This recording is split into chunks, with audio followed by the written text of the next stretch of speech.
کھلی تبلیغ، اظہار دعوت کا پہلا حکم۔ اس بارے میں سب سے پہلے اللہ تعالیٰ کا یہ قول نازل ہوا، وَأَنذِرْ عَشِيرَتَكَ الْأَقْرَبِينَ۔ آپ صلی اللہ علیہ وسلم اپنے نزدیک ترین قرابت داروں کو عذاب الہی سے ڈرائیے۔ یہ سورہ شورى کی آیت ہے اور اس سورہ میں سب سے پہلے حضرت موسیٰ علیہ السلام کا واقعہ بیان کیا گیا ہے، یعنی یہ بتایا گیا ہے کہ کس طرح حضرت موسیٰ علیہ السلام کی نبوت کا آغاز ہوا۔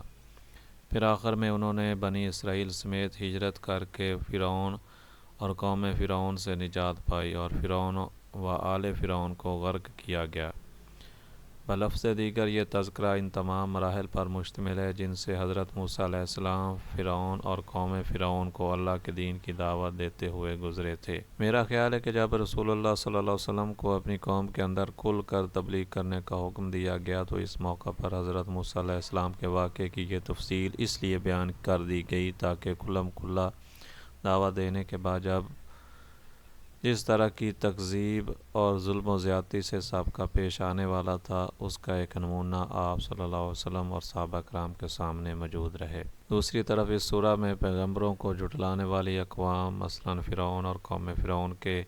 علاوہ قوم نوح، عاد، ثمود، قوم ابراہیم، قوم لوط اور اصحاب الایکہ کے انجام کا بھی ذکر ہے۔ اس کا مقصد غالباً یہ ہے کہ جو لوگ آپ کو جھٹلائیں انہیں معلوم ہو جائے کہ تکذیب پر اصرار کی صورت میں ان کا انجام کیا ہونے والا ہے، اور وہ اللہ تعالیٰ کی طرف سے اس قسم کے مواخذے سے دوچار ہوں گے۔ نیز اہل ایمان کو معلوم ہو جائے کہ اچھا انجام انہیں کا ہوگا، جھٹلانے والوں کا نہیں۔ قرابت داروں میں تبلیغ۔ بہرحال اس آیت کے نزول کے بعد نبی صلی اللہ علیہ وسلم نے پہلا کام یہ کیا کہ بنی ہاشم کو جمع کیا۔ ان کے ساتھ بنی مطلب بن عبد المناف کی ایک جماعت تھی، کل 45 آدمی تھے، لیکن ابو لہب نے بات لپک لی اور بولا، دیکھو یہ تمہارے چچا اور چچیرے بھائی ہیں، بات کرو لیکن نادانی چھوڑ دو، اور یہ سمجھ لو کہ تمہارا خاندان سارے عرب سے مقابلے کتاب نہیں رکھتا، اور میں سب سے زیادہ حقدار ہوں کہ تمہیں پکڑ لوں، پس تمہارے لیے تمہارے باپ کا خانوادہ ہی کافی ہے۔ اگر تم اپنی بات پر قائم رہے تو یہ بہت آسان ہوگا کہ قریش کے سارے قبائل تم پر ٹوٹ پڑیں اور بقیہ عرب بھی ان کی امداد کریں۔ پھر میں نہیں جانتا کہ کوئی شخص اپنے باپ کے خانوادے کے لیے تم سے بڑھ کر شر اور تباہی کا باعث ہوگا۔ اس پر نبی صلی اللہ علیہ وسلم نے خاموشی اختیار کر لی اور اس مجلس میں کوئی گفتگو نہ کی۔ اس کے بعد آپ صلی اللہ علیہ وسلم نے انہیں دوبارہ جمع کیا اور ارشاد فرمایا، ساری حمد اللہ کے لیے ہے، میں اس کی حمد کرتا ہوں اور اس سے مدد چاہتا ہوں، اس پر ایمان رکھتا ہوں، اسی پر بھروسہ کرتا ہوں اور یہ گواہی دیتا ہوں کہ اللہ کے سوا کوئی لائق عبادت نہیں، وہ تنہا ہے، اس کا کوئی شریک نہیں۔ پھر آپ صلی اللہ علیہ وسلم نے فرمایا، رہنما اپنے گھر کے لوگوں سے جھوٹ نہیں بول سکتا، اس خدا کی قسم جس کے سوا کوئی معبود نہیں، میں تمہاری طرف خصوصاً اور لوگوں کی طرف عموماً اللہ کا رسول فرستادہ ہوں، بخدا تم لوگ اسی طرح موت سے دوچار ہو گئے جیسے سو جاتے ہو، اور اسی طرح اٹھائے جاؤ گے جیسے سو کر جاگتے ہو، پھر جو کچھ تم کرتے ہو اس کا تم سے حساب لیا جائے گا، اس کے بعد یا تو ہمیشہ کے لیے جنت ہے یا ہمیشہ کے لیے جہنم۔ اس پر ابو طالب نے کہا، نہ پوچھو، ہمیں تمہاری معاونت کس قدر پسند ہے، تمہاری نصیحت کس قدر قابل قبول ہے، اور ہم تمہاری بات کس قدر سچی جانتے ہیں، اور یہ تمہارے والد کا خانوادہ جمع ہے اور میں بھی ان کا ایک فرد ہوں، فرق اتنا ہے کہ میں تمہاری پسند کی تکمیل کے لیے ان سب سے پیش ہوں، لہذا تمہیں جس بات کا حکم ہوا ہے اسے انجام دو، باخدا میں تمہاری مسلسل حفاظت و اعانت کرتا رہوں گا، البتہ میری طبیعت عبد المطلب کا دین چھوڑنے پر راضی نہیں۔ ابو لہب نے کہا، خدا کی قسم یہ برائی ہے، اس کے ہاتھ دوسروں سے پہلے تم لوگ خود ہی پکڑ لو۔ اس پر ابو طالب نے کہا، خدا کی قسم جب تک جان میں جان ہے ہم ان کی حفاظت کرتے رہیں گے۔ کوہ صفا پر جب نبی صلی اللہ علیہ وسلم نے اچھی طرح اطمینان کر لیا کہ اللہ کے دین کی تبلیغ کے دوران ابو طالب ان کی حمایت کریں گے تو ایک روز آپ صلی اللہ علیہ وسلم نے کوہ صفا پر چڑھ کر یہ آواز لگائی، یا صبح، ہائے صبح۔ یہ پکار سن کر قریش کے قبائل آپ صلی اللہ علیہ وسلم کے پاس جمع ہو گئے، اور آپ صلی اللہ علیہ وسلم نے انہیں خدا کی توحید، اپنی رسالت اور یوم آخرت پر ایمان لانے کی دعوت دی۔ اس واقعے کا ایک ٹکڑا صحیح بخاری میں ابن عباس سے اسی طرح مروی ہے کہ جب وَأَنذِرْ عَشِيرَتَكَ الْأَقْرَبِينَ نازل ہوئی تو نبی صلی اللہ علیہ وسلم نے کوہ صفا پر چڑھ کر بطون قریش کو آواز لگانی شروع کی، اے بنی فہر، اے بنی عدی، یہاں تک کہ سب کے سب اکٹھے ہو گئے، حتیٰ کہ اگر کوئی آدمی خود نہ جا سکتا تھا تو اس نے اپنا قاصد بھیج دیا کہ دیکھے معاملہ کیا ہے۔ غرض قریش آ گئے، ابو لہب بھی آ گیا۔ اس کے بعد آپ صلی اللہ علیہ وسلم نے فرمایا، تم لوگ یہ بتاؤ، اگر میں یہ خبر دوں کہ ادھر وادی میں شاہ سواروں کی ایک جماعت ہے جو تم پر چھاپا مارنا چاہتی ہے تو کیا تم مجھے سچا مانو گے؟ لوگوں نے کہا، ہاں، ہم آپ پر سچ ہی کا تجربہ کیا ہے۔ آپ صلی اللہ علیہ وسلم نے فرمایا، اچھا، تو میں تمہیں ایک سخت عذاب سے پہلے خبردار کرنے کے لیے بھیجا گیا ہوں۔ اس پر ابو لہب نے کہا، تو سارے دن غارت ہو، تو نے ہمیں اس لیے جمع کیا تھا۔ اس پر سورت تبت یدا ابی لہب نازل ہوئی، ابو لہب کے دونوں ہاتھ غارت ہوں اور وہ خود غارت ہو۔ اس واقعے کا ایک ٹکڑا امام مسلم نے اپنی صحیح میں ابو ہریرہ رضی اللہ تعالیٰ عنہ سے روایت کیا ہے کہ وہ کہتے ہیں کہ جب آیت وَأَنذِرْ عَشِيرَتَكَ الْأَقْرَبِينَ نازل ہوئی تو رسول اللہ صلی اللہ علیہ وسلم نے پکار لگائی۔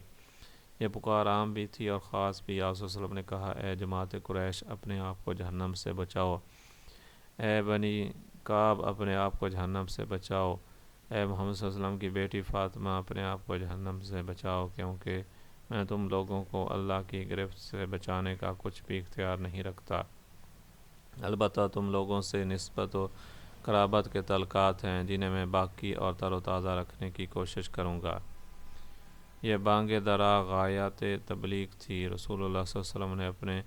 قریب ترین لوگوں پر واضح کر دیا تھا کہ اب اس رسالت کی تصدیق ہی پر تعلقات موقوف ہیں، اور جس نسلی اور قبیلی عصبیت پر عرب قائم ہیں وہ اس خدائی انذار کی حرارت پر پگھل کر ختم ہو چکی ہے۔ حق کا واشگاف اعلان اور مشرکین کا رد عمل۔ اس آواز کی گونج ابھی مکہ کے اطراف میں سنائی ہی دے رہی تھی کہ اللہ تعالیٰ کا ایک اور حکم نازل ہوا،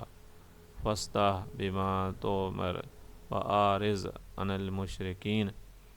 آپ کو جو حکم ملا ہے اسے کھول کر بیان کر دیجیے اور مشرکین سے رخ پھیر لیجیے۔